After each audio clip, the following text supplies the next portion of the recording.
cet exercice n'est pas facile pour moi. Il y a 2 ans à Ziguinchor, l'association sénégalaise des victimes des mines a organisé une cérémonie pour la remise d'une vingtaine de fauteuils roulants que notre association Espérance en Casamance, Antenne France, avait amené. Cette fois-ci, c'est l'ouverture du centre polyvalent pour l'association des personnes en situation de handicap, ou beaucoup plus court APSH, pour laquelle je prends la parole. Cet engagement pour les plus démunis d'une société qui ne peuvent pas se déplacer comme vous ou moi sur leurs 2 jambes, ou qui ne peuvent pas utiliser leurs mains, ou qui sont sourds ou aveugles. Je crois cette sensibilité est ancrée dans mon histoire personnelle.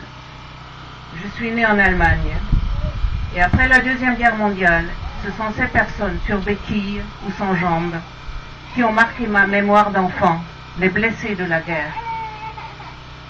Ces images me sont revenues quand j'ai mis les pieds sur cette belle terre qu'est la Casamance il y a plusieurs années.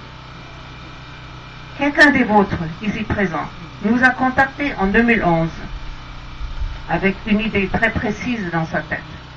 Il cherchait un partenaire pour créer un centre polyvalent pour les handicapés de la région. Il avait un plan de construction et son association, l'APSH, avait acheté le terrain. Joe, permets-moi de t'appeler comme tous qui te connaissent. Tu as eu un courage inouï, je dirais même, et c'est pas dans mon texte, un culot. Et je suis encore en admiration devant toi. Comment as-tu pensé que nous, une toute petite ONG, pourrions réaliser ton rêve? À mon avis, c'est ton parcours personnel qui t'a donné ce courage. La polio qui t'a frappé à l'âge de 2 ans. Tu as appris à te battre contre vent et marée. En effet, et ça c'est un peu mon mot de guide, il faut oser dans la vie, autrement on n'aura jamais rien. Il fallait passer par plusieurs étapes pour établir cet édifice. Une réunion avec les membres de ton association, la création d'un comité de gestion avec comme chef de chantier Augustin Sambou, ici présent, qui se lève.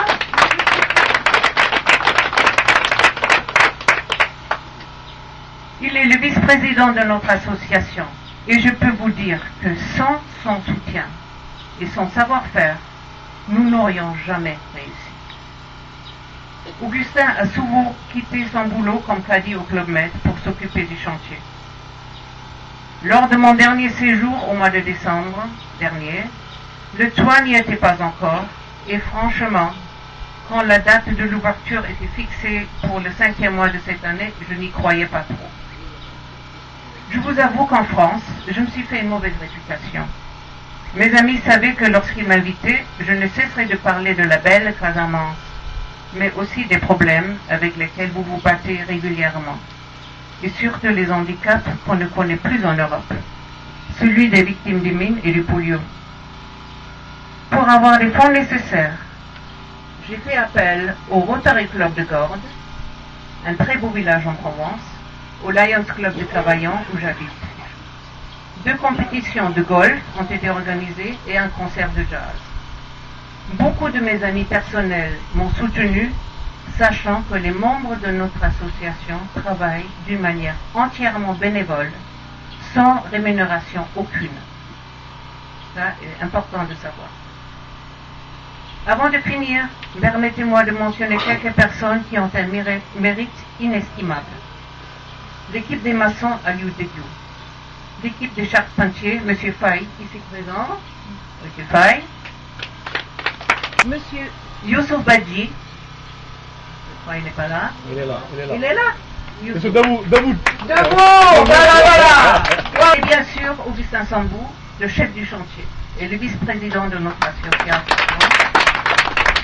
Je tiens à dire devant tout le monde, il a travaillé d'une façon bénévole. Il n'a touché aucun sou pour tout ce travail.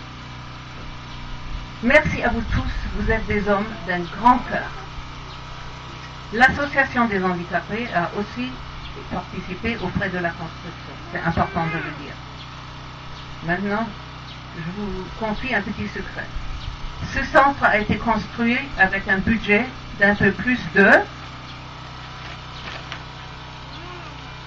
Les derniers chiffres sont près de mon cœur. Et vous allez vous étonner. 15 millions de CFA. C'est-à-dire un peu plus que 22 000 euros. Trouvez quelqu'un, trouvez une équipe qui fasse un si beau bâtiment à ces prix-là. Un message important. Depuis quelques jours, nous avons un nouveau partenaire, Monsieur Laurent Minguet, propriétaire de l'Amigo Bay à Capskiring. Il nous a contactés et grâce à son soutien, nous espérons qu'un jour ce centre aura de l'eau et de l'électricité. J'aimerais aussi mentionner un point. Ce centre polyvalent fait désormais partie de votre vie sociale.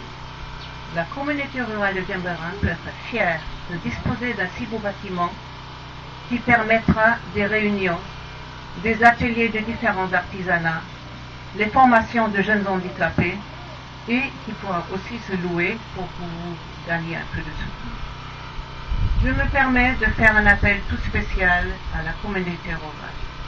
Un major sursis pour le bon fonctionnement me semble l'accès par le chemin que vous venez de faire depuis la route bitumée qui relie Capskiring à Cabrousse. Il est très pénible pour les handicapés. Ce serait merveilleux si, dans un futur proche, avant la saison de l'hivernage, ce chemin soit accessible aussi pour les handicapés en fauteuil roulant, par une couche de bitumage et, si possible, par un raccourci. Maintenant, mes amis, le moment important est fortement symbolique. Une cérémonie d'inauguration ne se fait pas sans remise des clés. Jour après seulement 2 ans, à peine, de notre première rencontre, votre centre est fini et ton rêve s'est réalisé. Voici les clés du centre polyvalent des handicapés.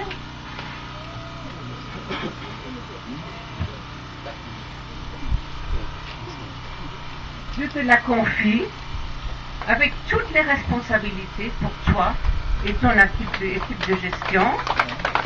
Bonne chance et que Dieu soit avec vous.